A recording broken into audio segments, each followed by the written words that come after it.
Welcome to the Mule Taming series, where we take two feral mules and teach them the basics of groundwork. Beginning with Brownie, I'm going to start by letting y'all know that there is a lot going on in the background today. So my wonderful boyfriend, whom is like amazing, is doing some groundwork to clear some more space for some more stalls. So it is possible that Brownie and Blondie are going to be a little bit different today, maybe a little bit more spooky, just because there is a lot going on in the background. One of the first things I'm going to work on with Brownie today is getting her more comfortable having a halter put on her. Since she's been here, I've had the same halter on her since I got it on her so that it is easier to catch her and get her more used to people. She, out of both of them, is the hardest one to catch, and so what I'm going to do is I'm going to take another halter, my mule tape halter made by Jeweled and Tooled Customs. Don't forget we are a sponsored rider for them, so if you want some custom tack, go ahead and check them out and use the discount code WILDCHILD2025 and you'll get a smoking deal.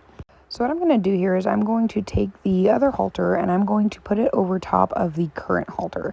And so what this does is when you're working with a lot of feral equines, whether that be a horse or a mule, doing this gets them used to the process of being haltered. I can put one halter on them, get them used to me putting it over the nose, over their neck, while they're still caught, so that if they do go to move off, which you can see that Brownie is starting to move off a little bit right here, I'm able to still have a hold of them and we can still work on it without having to spend 10, 15, 20 minutes trying to catch them again.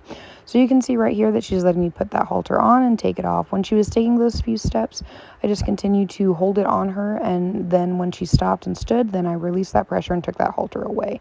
So I'm going to put that halter on and take it off and on and off and on and off. And you can see even just through a few times of doing that, Brownie is already a lot more comfortable with it. Once they're comfortable with the process of you putting the halter on, what you can do is put the halter on, tie it up pretty loosely, and then walk away, take a few steps away, and then walk back towards them and see if they go to run away or move away. And over here, Brownie kind of just looked at me. So I'm going to put that halter back on her, and then I'm going to walk away again. And this basically just gets her used to me approaching her and retreating her with the halter, walking away, putting the halter on, and vice versa. Moving on to picking up the front feet, you can see that right here, Brownie lets me pick up that one front. She holds it up for a moment, and so I'm going to give her some praise for that, some love. Next, I'm going to try and angle her more towards the camera so that you guys can see a little bit more and work on that other front foot, which is where we typically tend to have some issues because she's not a huge fan of me on her right side, but she's okay with me on her left side. It's her right side that she's a little bit more skeptical of. So you can see right here that I'm doing just like I've done several other times. I go to start petting down her leg, and then I get to a certain point, and when she starts to back up and get a little bit more nervous, I take my hand away, and every single time that I go to rub her, I'm going to put my hand down further. That time, she let me pick it up. She didn't really let me hold it in the right position. I'm going to try another time right here. She does kind of go to see if she can like take off to the side, and I'm just going to stand there, apply some pressure on that lead rope, and just continue to pet down her leg and let her get more comfortable with me doing it. You can see right here that she does it. She picks that leg up super fast and tries to walk forward, and I'm not going to give any big reactions to it. I'm just going to encourage her to back up, stand still, and just continue what we were doing. I'm going to take a break from that, and I'm just going to work with Brownie on some of the other groundwork basics. I call them the colt starting prerequisites, and I have an entire series on YouTube that shows you guys how I teach these behaviors, what these behaviors are, and why they are important in the foundation of your horse's learning.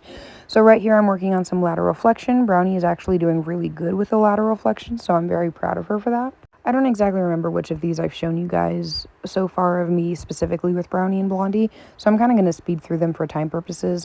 Right here I'm yielding the hindquarters, which is where the hind end spins around the front end.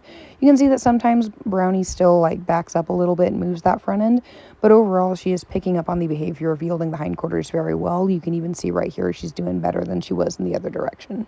Yielding the forequarters, I definitely still have to apply a little bit more pressure than I'd like, but she's getting to a point where I just have to barely touch her shoulder and touch her neck for her to start moving that front end around the hind. Now we're going to work on standing tied, and so I tend to do this a little differently than most people, rather than just tying the equine up and letting them fight and figure it out, because this is super duper dangerous for the horse, the mule, the human, your equipment, all of it. What I like to do is I like to loop the lead rope around the fence, and I'm going to do some pressure and release. Every time that Brownie comes to take a step, I'm going to release that pressure. And so what this is teaching her is that when she's tied up, if for some reason there becomes pressure on the lead rope, all she has to do is step forward and move forward. Now, if Brownie were to at any point step back or freak out or panic, because the lead rope is not actually tied to the fence, nothing's going to happen. I'm either just going to hold that pressure until she calms down, or I'm going to release that pressure, let her loose, and then we're going to try and repeat the process. You can see right here that she's starting to slowly inch her way up to the fence. She's kind of planting her feet a little bit. She's like, I don't really know if I want to move that much forward. But overall, she's not doing too terribly bad. One thing that you can do, if you have an equine that is planting their feet, is you can see I'm walking off to the side and I'm trying to apply some pressure behind her. She was able to take those few steps, so I release that pressure and I'm going to go back to just trying to use the lead rope. The goal is to start with the least amount of pressure possible and increase as necessary. You can see right here she's coming off to that pressure a little bit better. I go to apply that pressure again to see if I can get her to take another step forward, and she's moving forward a lot quicker. Yeah, she's still kind of planting her feet and thinking about it, but overall she's not planting her feet for several minutes at a time. She's starting to understand that she needs to give to that pressure. Next thing I'm going to do is, while that lead rope is still looped around the fence, I'm going to approach her and pet her. I even have my boyfriend walk up to the fence and start giving her some pets and attention here in just a moment as well. And the reason that I'm doing this is because sometimes when you are teaching an equine to stand tied, if you go to approach them or approach them with something like a saddle or something, they might freak out and panic, and that can cause them to set back. So making sure that I approach her and back away and do all of this stuff while the lead rope is just looped around the fence is going to prevent her from setting back, potentially injuring herself, me, the fence, or anything crazy like that. I typically don't like to hard tie equines until I'm confident that they can stand there quietly without setting back. So for the first however many times I work on standing tied, I just loop it around the fence. You can see right here I'm going to loop it around the fence. I'm going to back away for a moment and then I'm going to approach her, kind of just see what she does. You can see that she gives to that little bit of pressure that was on the lead rope. So I'm just going to approach her, give her some love and attention, and we're just going to continue to do this. Again, I'm not one of those people who ties a horse up and lets them fight and figure it out. It's just too dangerous. So this is a nice, easy way that you can teach an equine how to stand tied while keeping their stress levels to a minimum. Moving on to Miss Blondie, we're also going to start working on just a bunch of the different groundwork behaviors that I've shown you guys. Again, you can go check out my video series. It's called the Colt Starting Prerequisites, and it shows you guys all of them using a bunch of different client horses, how I teach them and stuff like that. You can see she let me pick up her front foot just well. Now I'm moving on to that hind leg. You can see that she's kind of standing there. She's turning her head and she's looking at me a little bit, but she's not freaking out. I'm able to squeeze that hind leg. She picks it up. She holds it up for a few seconds. So then I'm going to lead her forward and move her to the other side, and then I'm going to try and do her other feet on the other side of her. Here we are again. She lets me pick up that front leg very well. I kind of pat around on it, mess around with it so that I can kind of get her a little bit more ready for the farrier when that time comes. And then I'm going to try and pick up that hind leg. She picks it up just barely. She doesn't hold it up for me, so I'm going to try and get her to hold it. Right here, she holds it. She doesn't try and kick out or anything, so I'm very proud of her for that. Then we're going to work on some lateral flexion. You can see that I'm applying that pressure. She's kind of just slightly turning that head towards me, just slightly bending. And with every slight bend, I'm going to release that pressure. Over time, I want to be able to just pick up just the slightest amount of pressure, and she gives me a beautiful flex. But right now, because we're still in the beginning stages of it, even her just slightly moving her head in small increments is good enough for me. We're going to work a little bit on backing up. I start leaning towards her, then I wiggle the lead rope, and then I apply some pressure right below her chin and on her chest. The goal with backing up is to start with the least amount of pressure possible and increase as necessary, because I want to be able to just lean towards Blondie like I'm doing right here and for her to back up. Right now, I do have to apply a little bit of extra pressure to get her to back up, but again, this all just comes in time, but that's why you start with the least amount of pressure possible and increase as needed. Right here, I'm going to ask her to start yielding those hindquarters. You can see that she's yielding the hindquarters fairly well. You know, she doesn't really try to move the front end all that much. Here she is. She kind of moved it a little bit, but she stopped, and now she's just moving that hind end exactly how I'm asking her to do it. I'm going to switch directions. You can see that she's given me no issues yielding the hinds in the other way as well. Moving on to yielding the forequarters, I can apply just a little bit of pressure, and she does go to move that front end around the hind end. I do want her to kind of cross her front legs a little bit more instead of rather just like inching them around. Again, this is something that we will get over time with practice and repetition. You can see right here, I move on to the other side, and she is yielding those forequarters a bit more. She's a little bit focused on the dogs. She does cross those front legs right there. Ultimately, I don't like having the dogs this close in the training area, and in just a moment here, you'll see me yell at them to get out. But it is good for equines to learn to work around dogs, even though right here is just a little bit too much for me personally.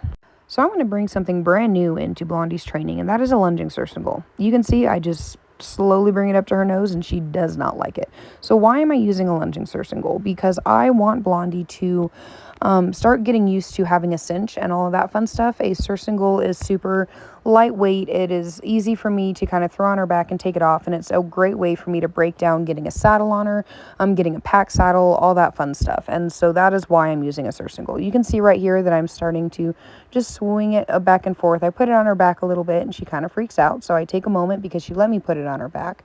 Right here I go to throw it on her back again. You can see that she's swishing her tail, she's moving around a lot, and she's trying to express to me that she does not like it. I don't know if she doesn't like the sound, the smell, any of that fun stuff. And so what I'm going to do is I'm just going to continue very slowly introducing her to it. I don't want to try and push her over the threshold or anything like that. You can see even me just touching her with it, she's a little bit afraid of it. So what I'm going to do is I'm going to take it into the middle and I'm going to disassemble it a little bit.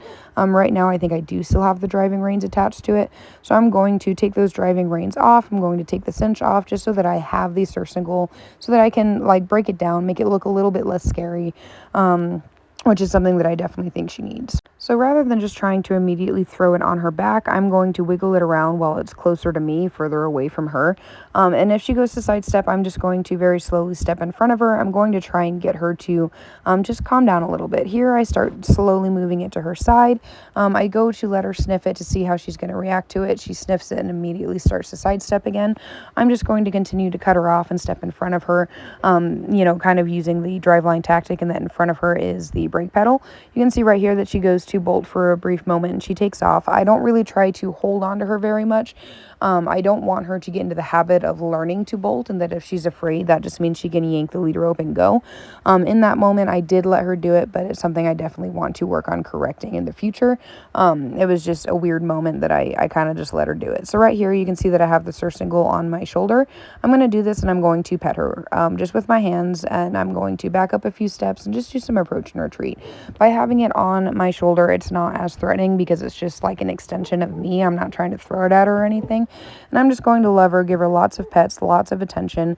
She can still see it and still smell it, but it's not coming directly at her. I'm just petting her and showing her that it's okay. I know she's afraid of it, but it's not the end of the world. And you can see that she's starting to stand a lot better.